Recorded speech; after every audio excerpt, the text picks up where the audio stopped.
Assalamualaikum warahmatullahi wabarakatuh.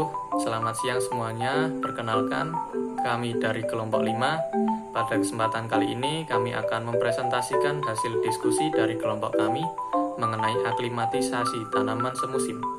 Kelompok kami beranggotakan 8 orang. Yang pertama, Wimbi Yuga Satrio, NIM 134190142, Rizal Zakanur Hakim, NIM 134190143, Tiara Fadila Wahyu Setianingrum, NIM 134190148, Nadia Rahma Aulia, NIM 134190151, Ade Novian Wibowo, NIM 134190154, M. Iqbal Triardani, NIM 134190155, Devianti Koirunisa, NIM 134190156, dan Muhammad Noval Alif Mahindra, NIM 134190157. Selamat menyaksikan. Aklimatisasi.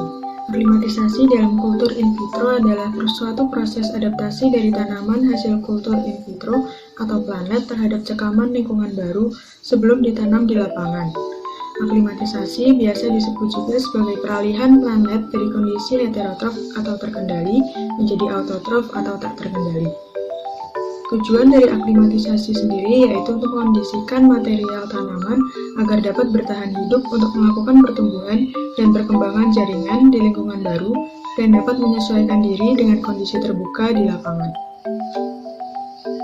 Ciri-ciri planet yang siap diaklimatisasi ialah yang pertama, organ planetnya lengkap, yaitu ada akar, ada batang, dan daun, serta warna pucuk batang hijau yang artinya itu tidak tembus pandang, dan pertumbuhannya itu kekar dan akarnya itu memenuhi media, serta ukuran tingginya itu sudah sekitar 3-4 cm tergantung oleh jenis tanamannya lagi, serta umur tanamannya sudah mencukupi. Selanjutnya adalah hubungan aklimatisasi dan masa kritis tanaman. Tahap aklimatisasi adalah penentu keberhasilan kultur jaringan dengan kondisi tanaman dapat beradaptasi dan tumbuh pada lingkungan in vivo. Pada aklimatisasi, planlet yang diregenerasikan dari kultur in vitro menunjukkan beberapa sifat yang kurang menguntungkan, seperti lapisan lilin yang tidak berkembang baik, kurangnya lignifikasi batang, jaringan pembuluh dari akar ke pucuk kurang berkembang, dan stomata sering tidak berfungsi.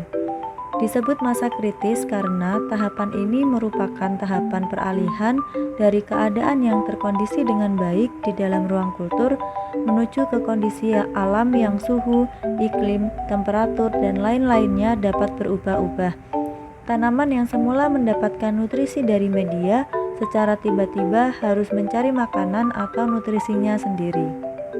Yang selanjutnya adalah tahap aklimatisasi pisang atau Musa paradisiaca. Tahap yang pertama yaitu memilih planet yang siap aklimatisasi. Tahap yang kedua mengeluarkan planet dari botol media. Pada tahap ini harus dilakukan secara hati-hati agar tidak terjadi luka pada planet.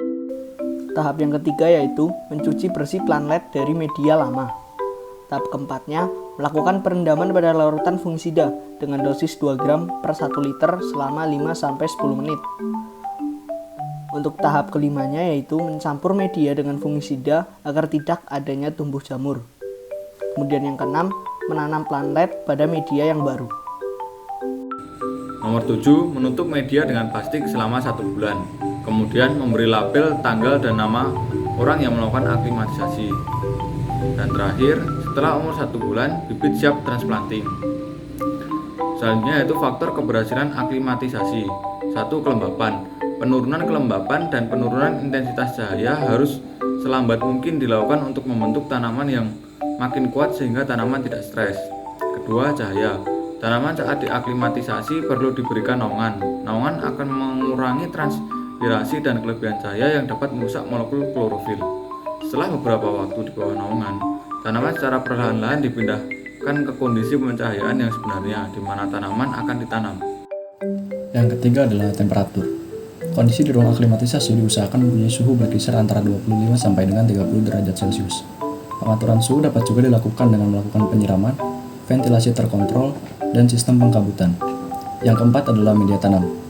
Sebagai tempat tumbuh tanaman, sumber nutrisi atau pupuk yang diperlukan tanaman, dan menahan air dalam batas waktu tertentu. Media tanam harus memiliki keseimbangan ruang pori mikro dan makro dalam menjaga ketersediaan air, udara, dan unsur hara. Terima kasih, sekian presentasi dari kelompok kami, kurang lebihnya mohon maaf. Apabila ada pertanyaan silahkan tuliskan di kolom komentar.